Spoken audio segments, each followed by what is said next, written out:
Yes, I've been representing Ralph Ali on this project because unfortunately he couldn't make it from India. But he conceived of a project on the Nicobar Islands. The Nicobars are in the Andaman Sea, and the nearest one is about 150 miles from Aceh, where the tsunami, the earthquake happened. And the Nicobars were badly affected by the 2004 tsunami. There are about 30,000 people on all the islands, about 7,000 perished. And Ralph has been working on the most northern of these islands, Nicobar, and there are 20,000 people living there. And the local people estimate that about 4,500 people died in the tsunami. And when the tsunami hit, a friend of his, Paul Deegan, who had actually managed to visit Nicobar, one of the few Westerners to have done so, gave him some money and said, please, you know, if there's anything you can do to help the people on the island.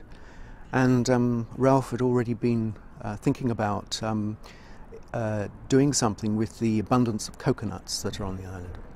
Now, traditionally, they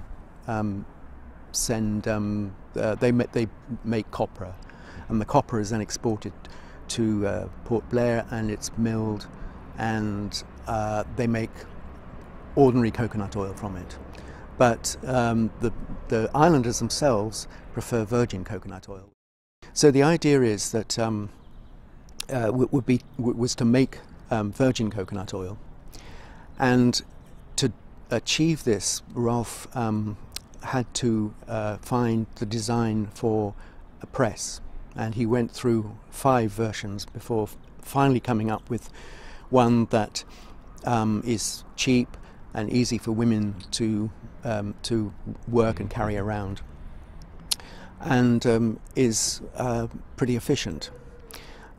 So with this press, the women are now, there's a women's group that he's working with, and they're pretty well established, and they're making their oil, and they get about 2.5 times more money for the virgin coconut oil than they would for the equivalent copra.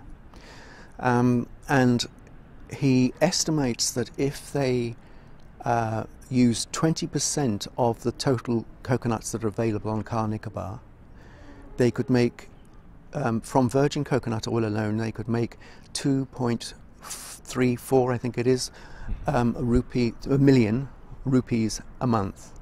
So it's a phenomenal way of getting income into a group of people who have basically no other means of making a living.